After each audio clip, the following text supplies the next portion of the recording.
बात अगर की जाए बोकारो में इलीगल कोल माइनिंग की तो कह सकते हैं कि यह कोयला माफियाओं के लिए गोल्डन एरा है, जब वे नंगा नाच कर रहे हैं, ब्लैक डायमंड को लूटकर अपनी तिजोरी भर रहे हैं, कोयला कंपनियों को बदहाल कर रहे हैं और अपनी तिजोरी भरने के लिए संरक्षित जंगल और पर्यावरण के दुश्मन बने हुए हैं। बात बोकारो जिले के गोमिया प्रखंड में पड़ने वाले झुमरा पहाड़ी और इसके आसपास से जुड़े हुए वन क्षेत्र की करें तो यह समझते देर नहीं लगती कि पहले इन इलाकों में नक्सलियों को रामराज का एहसास होता था, पर प्रशासन ने बंदूक की ताकत और विकास की रणनीति के साथ इस समस्या का ऑपरेशन कर लगभग उनका पैर उखाड़ कर इस इलाके को नक्सल मुक्त बना दिया है। पर अब इन इलाकों में कोयला तस्करों का रामराज शुरू हो गया है। सरकारी कोयला कंपनियों को बदहाल करते हुए जिस तरीके से कोयला माफिया जंगल में मंगल मना रहे हैं और अवैध कोयला के उत्खनन से संरक्षित वन के लिए खतरा, पर्यावरण के लिए संकट और सीसीएल के लिए खतरे की घंटी बजा रहे हैं, उसने प्रशासन को झकझोर कर रख दिया है। इन अवैध गतिविधियों के कारण होने वाली सामाजिक व आर्थिक क्षति के साथ साथ सीसीएल को होने वाले आर्थिक नुकसान को संज्ञान में आने पर बोकारो के उपायुक्त ने कोयला माफियाओं द्वारा जंगल में मंगल मनाने के मामले को गंभीरता से लिया और फिर इनके खिलाफ बड़े एक्शन के लिए खनन और वन विभाग को एक साथ मैदान में उतार दिया। इन्हें यह टास्क दिया गया कि वे मैदान में जाकर अवैध खनन करने वाले सिंडिकेट के खिलाफ उनके रामराज पर प्रहार करते हुए वज्रपात करें और इस इलीगल माइनिंग को इस तरह से ध्वस्त करें कि दोबारा जंगल में मंगल मनाने में कोयला माफिया कामयाब नहीं हो सके और गरीबों की जान की कीमत पर जंगलों में बनाए गए अवैध कोयला के मुहाने से कोयले का अवैध उत्खनन खत्म हो सके।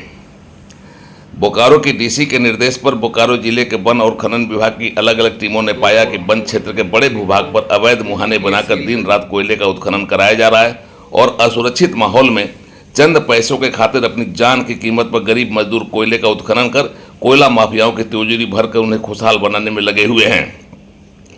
जांच में पाया गया कि वन क्षेत्र रहावन, पचमो, हुरदाग और बगियारी में ऐसे 29 अवैध मुहाने हैं जिनके जरिए यह अवैध काम किया जा रहा है। जिले की खनन व वन विभाग की टीमों ने सेंट्रल कोलफील्ड्स लिमिटेड के 10 लोगों की टीम के साथ संयुक्त तौर पर 290 के बारूद से भरे ड्रिल के माध्यम से नियंत्रित ब्लास्टिंग कर इन्हें ध्वस्त करने की योजना पर काम आगे बढ़ाया। जंगल में मंगल मनाकर रामराज में रहे कोयला माफियाओं के ठिकाने को उनकी अवैध गतिविधियों को जो रेड होल के जरिए संचालित हो रही थी को बोकारो के उपायुक्त विजया जाधव के निर्देश पर सुरक्षित तरीके से धूल घोषित करने की योजना को अमल में लाया गया। फिर तो ऐसा किया गया कि जहां पर कोल माफियाओं का रामराज चल रहा था वहां पर धमाके के साथ एक बार की गुबार उठा और फिर हमेशा हमेशा लिए कोयले का अवैध मुहाने के साथ हमेशा हमेशा के लिए दफन हो गया कोयला माफियाओं का वर्तमान और भविष्य। दरअसल इस तरह के एक्शन में आने की और वन क्षेत्र में कोयला माफियाओं के रामराज की जानकारी सेंट्रल कोलफील्ड्स लिमिटेड की ओर से दिए गए पत्र से मिली। हजारीबाग के चरही क्षेत्र से सीसीएल के महाप्रबंधक ने बोकारो के उपायुक्त को पत्र भेजकर बताया कि 1210 एकड़ जमीन जिस पर प्रतिवर्ष 50 मीट्रिक टन कोकिंग कोल का उत्पादन करना है और जो बोकारो जिले में सीसीएल का लीज होल्ड इलाका है और सीसीएल के केबीपी माइंस के लिए आमंत्रित है, वहां पर बड़े पैमाने पर कोयले की इलीगल माइनिंग हो रही है और कई अवैध मुहाने बनाकर इन अवैध गतिविधियों को अंजाम दिया जा रहा है। बोकारो के उपायुक्त ने सीसीएल के महाप्रबंधक की ओर से बोकारो जिले के गोमिया जंगल में बनाए गए कोयला खनन के लिए अवैध मुहानों को चिन्हित कर दी गई सूची पर तत्काल एक्शन लिया और खान और खनन विभाग की टीम ने धरातल पर उतरकर कोयला तस्करों के रामराज को ऐसा पलीता लगाया कि कानून को मुंह चढ़ा रहे कोयले के अवैध मुहाने गुबार और धमाका के साथ चंद समय में ही धूल के गुबार के साथ मटिया मेट हो गए। इन्हें हमेशा के लिए दफन करने के लिए मुहानों में बारूद भरे गए, फिर कंट्रोल ब्लास्टिंग किए गए और हमेशा हमेशा के लिए इन मुहानों को धमाकों के साथ दफन कर दिया गया।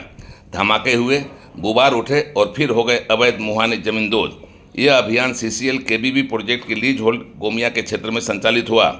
इस अभियान के तहत अवैध रेड होल खदानों को ड्रिलिंग और नियंत्रित ब्लास्टिंग के माध्यम से नष्ट किया गया और अपनी तरह की इस कार्रवाई का उद्देश्य जंगलों की रक्षा करना, पर्यावरण को हो रहे नुकसान को रोकना और अवैध खनन के खिलाफ होने वाली कार्रवाई को अंजाम देना था। अभियान में रहावन, पचमो, हुरदाग और बगियारी में मौजूद 29 अवैध खदानों में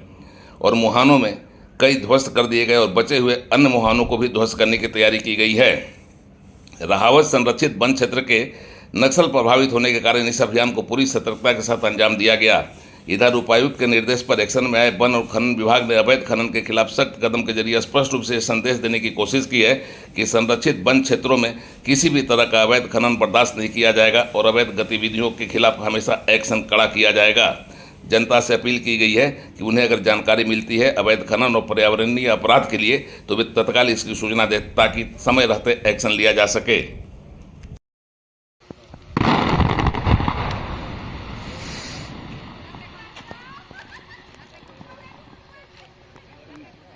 देख सकते हैं जो अवैध कोयला का मुहाना है पचमू, रहावन, हरदाग, बगियारी इन एरियाज़ में, उसको ध्वस्त करना है। वन विभाग द्वारा इसके पहले भी दनिया एरिया, आमलो एरिया और रहावन में भी डोजरिंग का कार्य किया जा रहा था, लेकिन एक नए तरीके से ब्लास्टिंग करके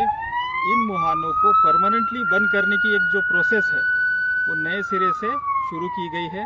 आज आप पीछे देख सकते हैं, इस एरिया में लगभग 45 मुहाने हैं जिनको 400 से ज़्यादा ड्रिल होल में बारूद भरकर ध्वस्त किया जाएगा। इससे होगा ये कि जो पर्यावरण की यहाँ की हानि थी, राजस्व की जो क्षति थी, वो भी बच जाएगी। और इन मुहानों के अंदर छोटे छोटे होल्स के अंदर जो लोग घुसकर जो मजदूर काम करते हैं, उनकी जान जाने का भी डर होता है, वो इससे नहीं रहेगा। इस मुहिम में वन विभाग, खनन विभाग, अनुमंडल बेरमो, जो हमारा पुलिस प्रशासन है, सीसीएल है और पास में जो सीआरपीएफ है, उनका भी हमें सहयोग मिला है। और इसके सक्सेस को देखते हुए बाकी भी जो यहाँ पे कोयले की खदानें हैं जो अवैध रूप से चलाई जाती है, उन पे ये ब्लास्टिंग का प्रयोग करके उनको ध्वस्त करने का हम भविष्य में प्लान बनाएंगे। बोकारो के नक्सल प्रभावित गोमिया वन इलाके से उड़ान लाइव की एक्सक्लूसिव रिपोर्ट।